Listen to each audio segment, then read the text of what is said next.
So, to your role as CMOs, wow, automation, digitalization, social media, and now sustainability, right? You get a little bit like, complaining. And that sustainability thing, even worse, right? Because the other thing you can earn money on, right? If you do it well, performance, but sustainability, what to do with it. But I think we sometimes forget, and I'm guilty sometimes as charts as well, when we work in marketing and advertising, we forget that we're not just the title, we're actually also people. We are humans, we have emotions. And I think that's really the thing I sometimes love about sustainability, because it deals with everything that actually truly matters. I mean, not that many of us really want to talk too long about, television screens or soap powders or anything like that. We talk about things that matters in real life. Things like we have a car-free day in Lisbon today, and it's really annoying because we can't get here in time. Things like that. So for me, sustainability is really basically about life. And I think that's quite fascinating. But it's also tough. And I think that's also why we have this conversation, because we're afraid of ending up on the front page of some newspaper because we did something wrong or because we didn't do enough. So it's tough. I don't know, is there anybody here that surfs, loves water, and are used to wearing a wetsuit? Wetsuit, anybody? You go in the ocean without a wetsuit here? Come on, I can't, I don't believe you. Obviously, you know what a wetsuit is. I can tell you one thing about sustainability. Most of the time, when you're trying to do sustainability, it's a little bit like pissing in a wetsuit. Because it feels nice and warm to begin with, but after a while, it quickly begins to stink. So I can see you have worn a wetsuit at some point. And why I'm telling you this is exactly because the thing I want to avoid here today is that. And I wrote a book more than a decade ago, and I was working in advertising. I started out as a copywriter, and the one thing that made me write the first book, Good Advertising, and kind of try to build this early movement was in fact that I believed our elected government leaders could do something about this. And as we all know, as you can see on the screen there, not a lot actually did happen, right? So I thought, what if the world's biggest brands could stand up to this challenge? The immense power that a company like Nestle that touches so many million people daily, what if they could use some of that power for something good? And as I said, that made me write this first book, and that's a rather younger Thomas there on the image. Very, very simple premise. If brands stood up for purpose, for sustainability, it would be good. And we've heard the business cases of Unilever and Keith Weed and double growth and I don't know what. And I was a staunch believer in purpose. And I was a staunch believer in all of you brands standing up to responsibility. But I realized that maybe we're doing something wrong because we're seeing gaps. I know we're going to talk about it a little bit later in the report around education, around the gap between intent and action. Because what I realized was, in fact, maybe we're doing leadership wrong. Because I think the key challenge is that people don't stop falling in love or out of love with our brands because of sustainability. I feel they start falling out of love with what we're doing because we're not playing a meaningful role in their lives. It's like any other relationship. You have friends you grow tired of, right? They don't really kind of matter. They keep talking about, surfing, and you don't surf anymore, so you don't really care. There's no meaningful role. So the one key thing that made me write this second book, there's two things, in fact. I realized how lousy I was to change things in my own life. Some of you might recognize that as well. You set you up to challenge something, but it's tough. Secondly, I asked myself a question, and I want you to ask yourself this question as well. What brand, leader, or organization have in fact created positive change in your life? Have a think about it. What brand, leader, or organization have in fact created positive change in your life? Because the interesting thing is, with so many brands hugging sustainability, talking about purpose, there should be a lot. The list should be long. But most of the time, it kind of looks like this. A lot of brands being incredibly busy talking about all the great stuff they're doing. You know, the power of technology. Look at us, we're cleaning up the oceans. Look at us, what we're doing in Lisbon. Look at us, what we do for communities. Ocean plastics. Look at us. I don't think Jesus would really have done that, right? He wouldn't really go around and say, you know what? I just healed a blind woman. Look at me, I'm great. At least then I read the wrong book at least. So when you go into today the market space, from a decade ago with my first book, with a few brands, Patagonia, Dove, today, so many brands stand up for sustainability. So who to trust? In fact, who to believe? I almost feel like, and this is from a Nordic perspective, when I go into a retail space, a supermarket today, they all try and pitch themselves as Mother Teresa, Gandhi, and then I'm like, come on, really? And our current approach, I think, is flawed. And that's why I call it a hero trap. Because if we really took most brands and we sat them in a chair here, the psychologist chair, and we asked the psychologist to give assessment of the psychological state of the brand, I think the psychologist would probably say disillusional or megalomaniac. Grandiose, maybe. And let me give you one example and try and think about what your companies are currently saying, your purpose statements. This is from, you can't have a sustainability presentation without Patagonia, right? So, but if you listen to what Patagonia in fact is saying, we're in the business to save our home planet. Really? Yeah? I think the psychologist would probably say, take it easy. I mean, basically, you're selling t-shirts to people who are stuck in a one-bedroom apartment in Lisbon and just actually want a bit of greenery, who just want to be in this little lovely park. That's basically what they're doing.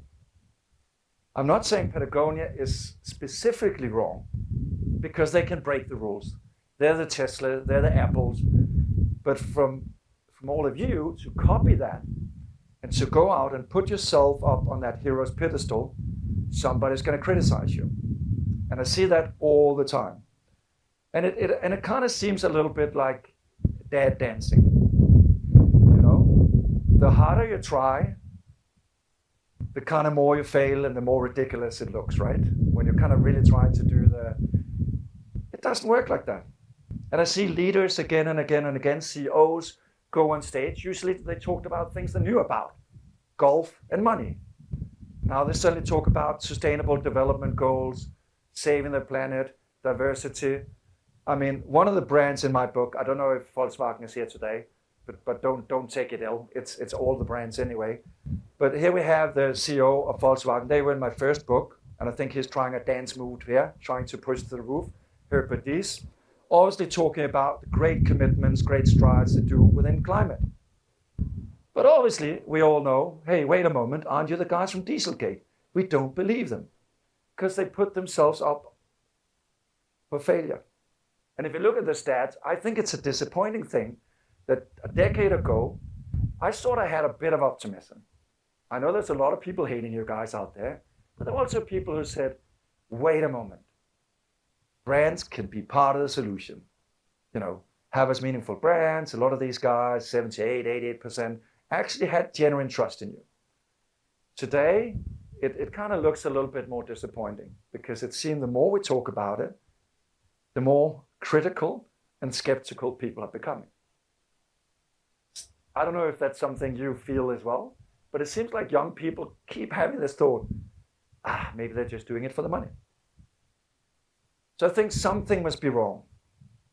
And then secondly, which is also the gap that they talk about in the WFA report and in the Portuguese report. And this is the real key challenge, because we also want to find a meaningful role for marketing to play. That's why we're here. So one thing we want to find out is this gap. This is a global survey. 65% of people say they want to buy from a meaningful company, but only 26% follow through. There's potential. I get excited about that. 39%. That's quite a good potential, right? I mean, you know, if Nestle could do that with a couple of percentages, that's a good business, you know? So how can we do that if people don't trust us? We might need to have to change the approach. Let's just do a little exercise here, because I believe this is about change. And in fact, I don't know how many, are there any smokers here? You don't have to raise your hands because that's a personal thing. But for those of you who have tried to quit smoking, it's tough, right? I mean, your doctors might tell you that you're going to die from it. You know, your loved ones, your children are going to tell it to you. You will look at the package and you're like, whoa, you avoid the package, you avoid the image, not the cigarettes, right? But the only one who can make that choice is in fact you. Only one. So let's try a little experiment here. You all know New Year's pledges, right? Things you want to change. Okay, so I'm going to share mine in a little while, but I want you to shout one of yours loud. You've got to get to know each other quite well here, okay? You know, your loved ones are not here anyway, so it doesn't matter too much, right? And it's not being recorded. These cameras are just for fun. So let's try. I'm going to count down to 3. 3, 2, 1. There's about 3 people here that kind of, I know you're all perfect. You know, I couldn't really say one thing you had to change, but let's just for the fun of it, try again, okay? 3, 2, 1. Perfect. To be honest, talking about meaningful roles, talking about playing a difference in people's lives, I think each of those things are actually real opportunities. I'm not sure how many of you said buy more toothpaste or buy bigger car, you know, because most of it I couldn't understand. I heard somebody said run. I'm on that one as well because it's tough. But most of the time what happens with New Year's pledges is that they're just, you know, a new beginning to bad old habits. Because a little while in, the sneakers are still lying there in the running the corridor. The cigarettes, you know. I think all my friends have said they stopped smoking, you know. Each time you're at a social function, they have a cigarette in their hand. I'm like, doesn't that count as smoking? But, you know, it's tough. One of the things I wanted to change, and a brand that actually thought answered my question, what brand have in fact played a positive difference in my life? And it's a brand that has quite a simple product offering. Basically, they come. You're so lucky with fruits and vegetables here in this country. You know, your food is gorgeous, honestly. But what they do is they come with a box with farm fresh produce from local neighborhood farms, but it also comes with recipes.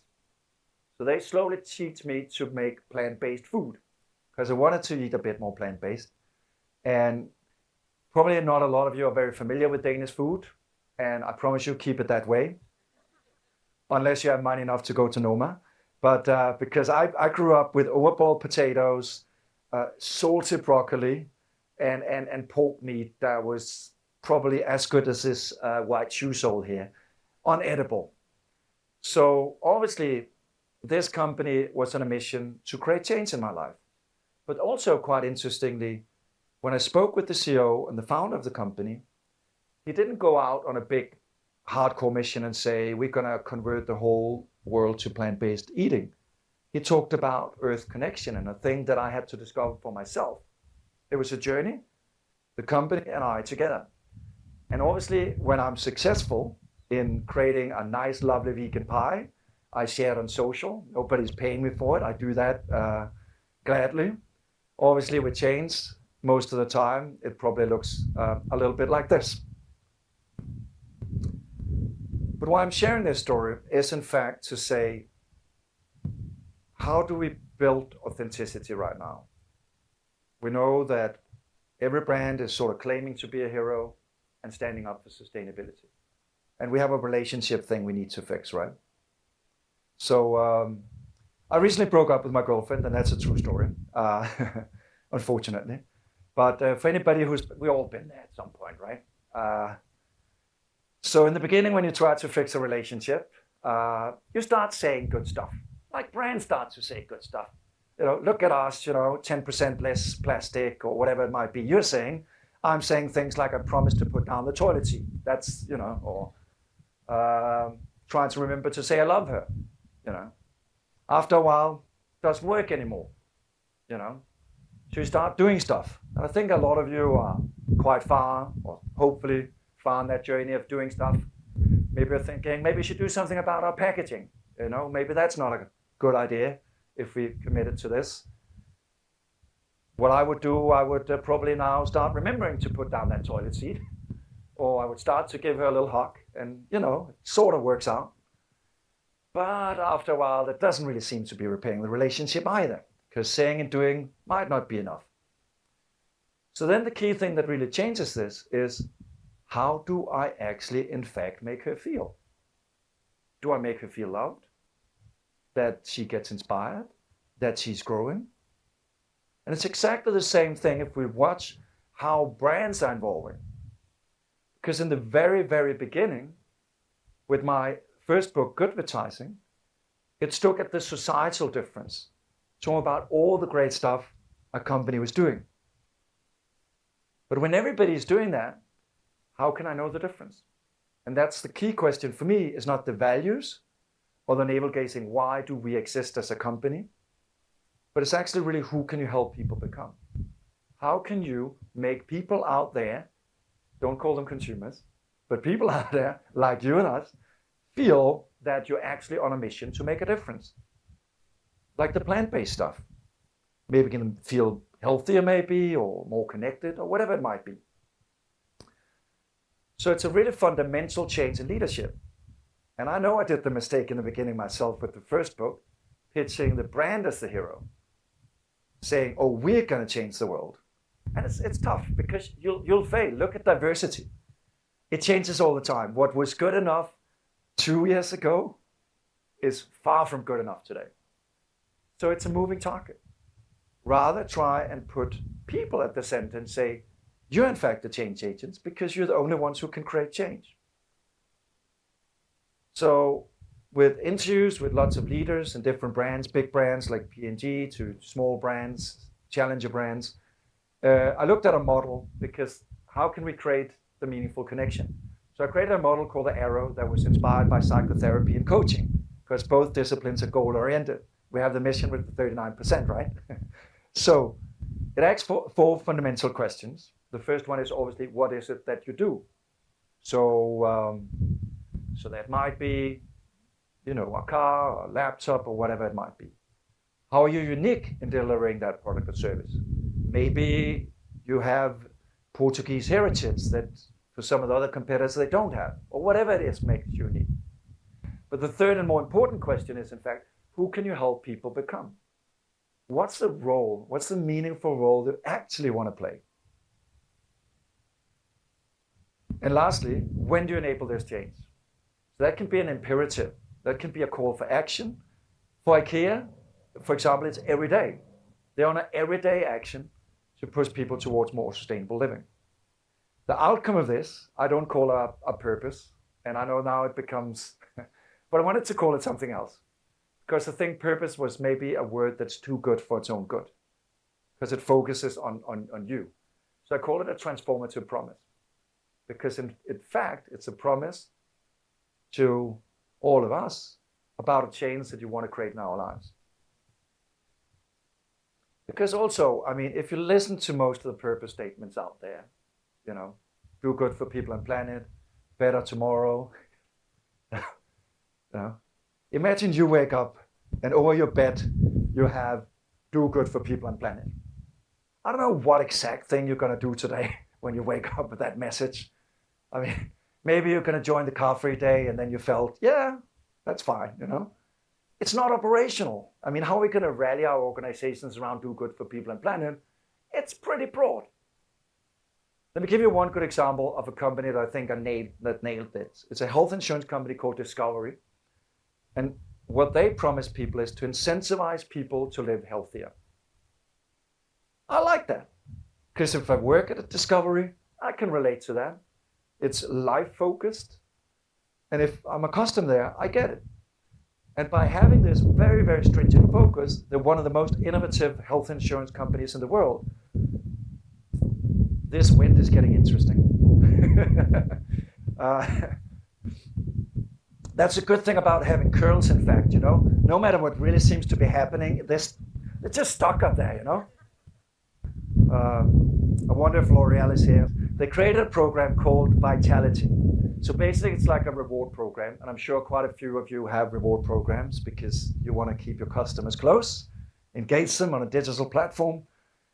But what they do is they incentivize and thank people for doing the right things. So let's say you buy fruits and vegetables, you get rewarded. You go to the gym, you get rewarded.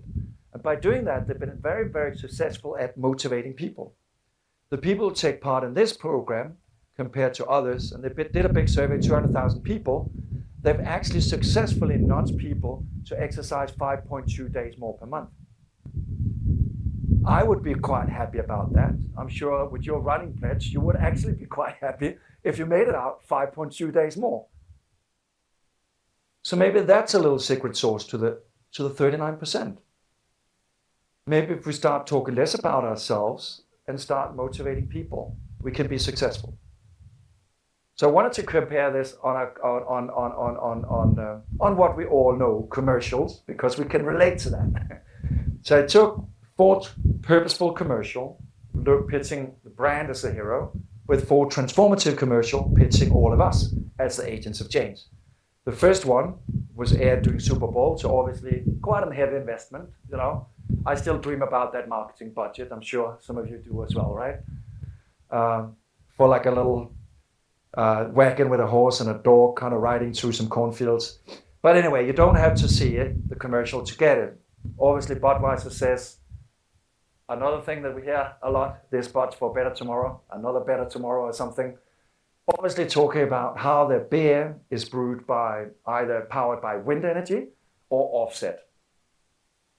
Let's compare to this commercial that I'm sure all of you know, and I chose this because of the simplicity of it, because it really talks about always, and this kind of phase where you're a young girl growing up, becoming a woman and kind of having to navigate the world, and how the sentence like a girl, unfortunately still in most society, means run like a girl. It's because you are not as good a runner as men or the boys are. They wanted to change that, and they pitched them as the change agents. What was so interesting when we looked at the data, so the ones that have the little underline on there is the transformative commercials. But on brand warmth, which also obviously people want to have a fuzzy feeling, they don't want the stinking wetsuit, but we want to have the nice feeling.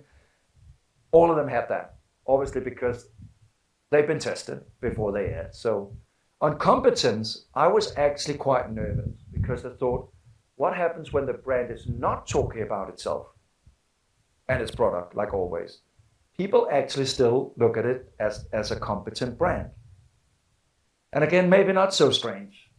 I don't know if there's anyone from a real estate business here, but I don't know about you, but I just don't like real estate agents. Sorry.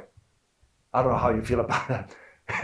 I mean, with the prices going up in Lisbon, I think we can, real estate agents, I don't know. But anyways, you have 2 types of real estate agents. They have the one real estate agent that come in, show you the PowerPoint, we sold 10,000 houses in Lisbon and, promise you got to get €1 million and, all that stuff. Or you have a real estate agent who come in and say, you know what, why are you actually selling your house?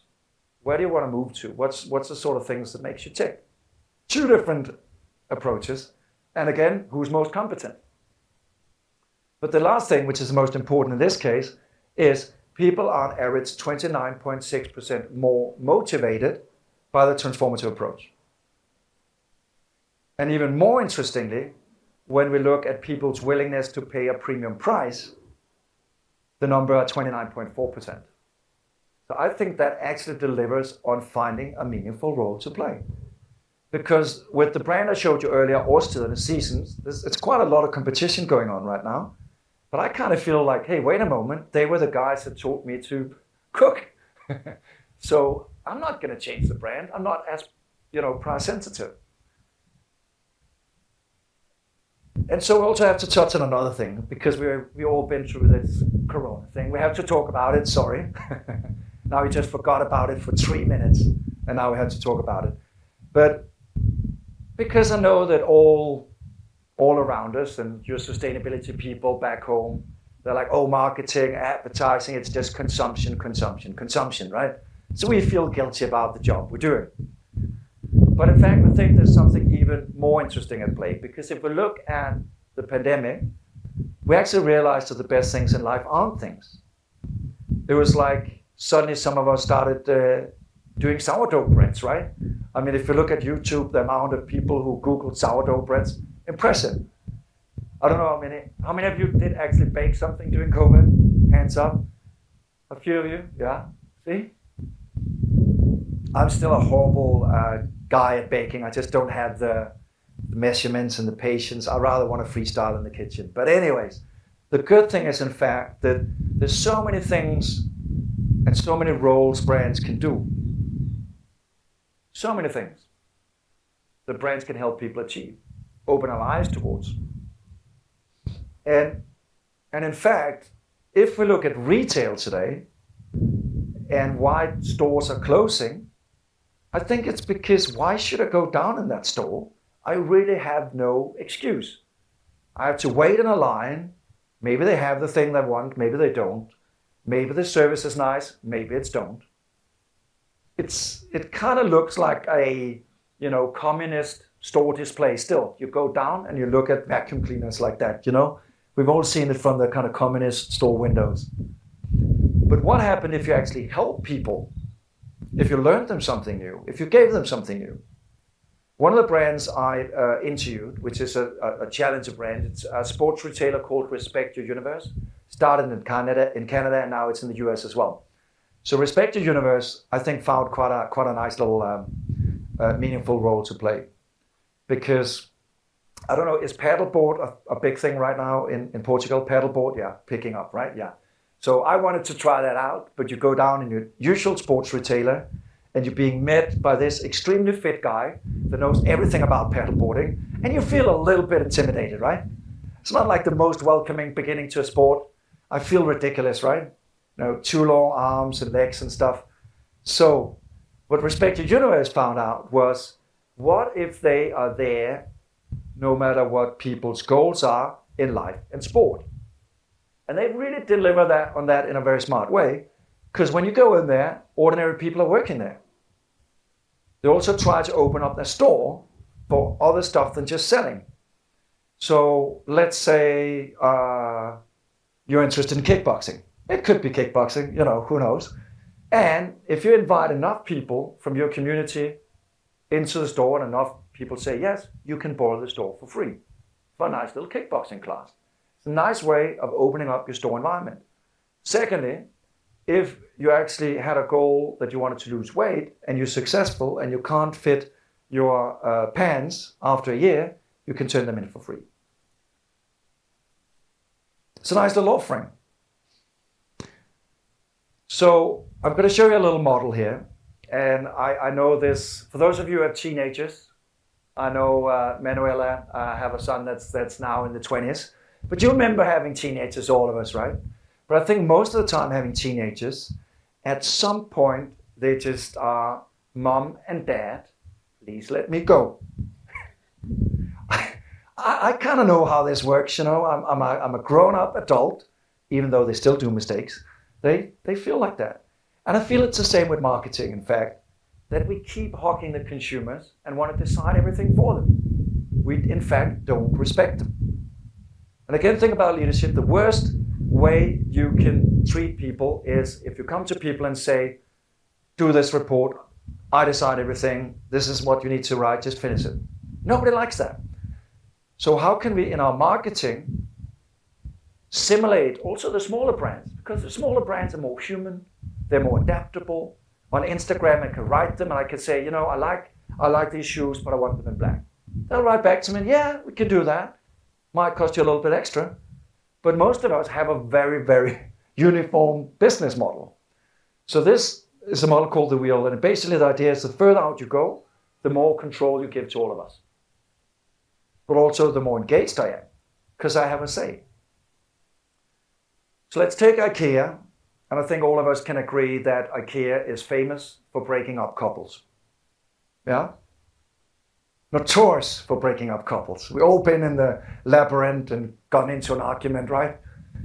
But they're also known for something else, obviously creating beautiful, sustainable homes for all of us. And in Copenhagen, in fact, they gone away from the brick and mortar mentality, selling stuff, and trying to help us on our journey towards creating beautiful homes. So in this little store, in the middle of the city, 150 square meters, they have a couple of designers sitting behind a desk. And I can go in there and I can spar with them. They're going to help me design the thing. Everything is going to be shipped to my place. It's a beautiful little way of thinking retail, making a difference in my life. Or take car rental. I don't know if there's anybody from Avis that heard or whatever, but think about how stupid a business model it is, honestly.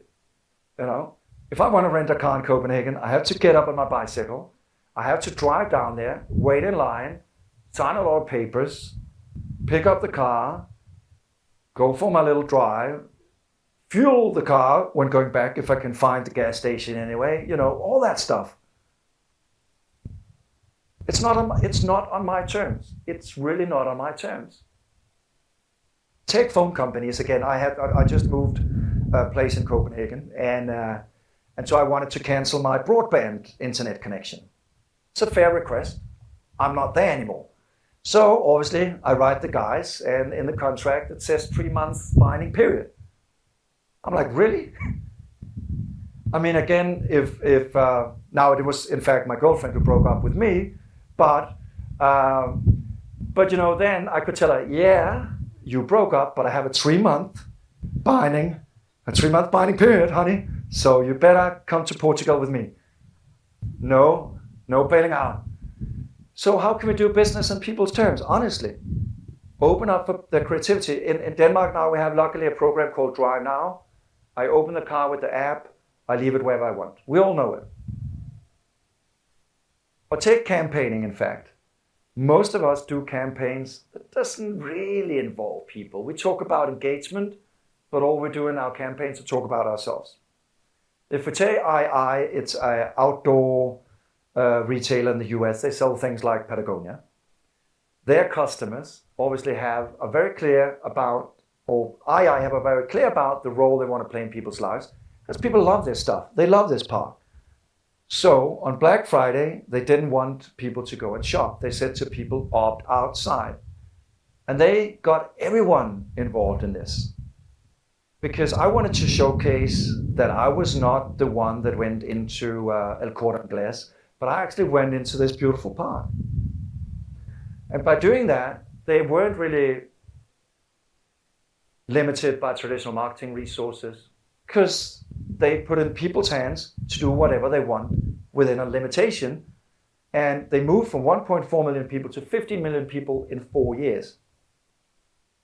And I sometimes judge in CAN and DNAD, and always when I hear marketing statistics, I get a little bit doubtful. I just don't trust them. Sorry. So I looked at the state parks in the US, because they actually have numbers, how many people went into the state parks. And it does show out that from a day that didn't really could be seen of visitors in the state parks, today it's the second most visited day in the US. That's quite impressive again, in terms of getting people to do what they want to do.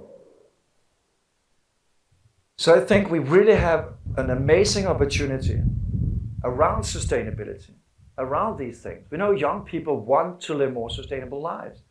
We just need to open up to them, to engage them around the things they want to care about, but also make them part of the change. Maybe even pricing.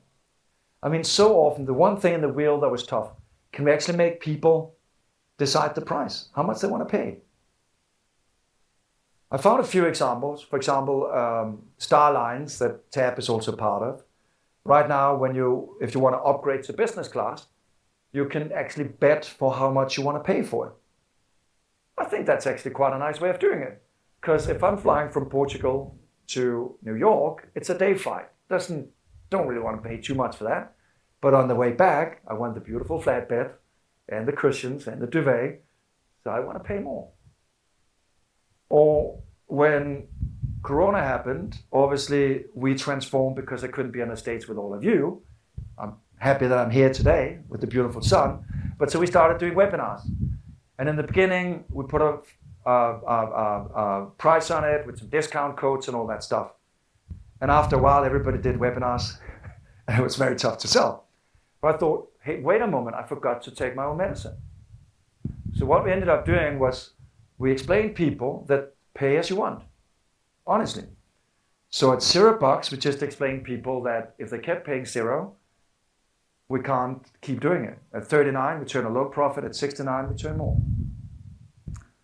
So I think when we go into this world of sustainability, we really need to change the way that we look at the leadership and how we engage people. Probably most of your companies have your environmental impact in third tier. So in the hands of all of us. If you're a beer company or washing detergent or food company, probably most of the impact is in fact in our hands. So that's also why if we want to create a change there, we kind of need to motivate people.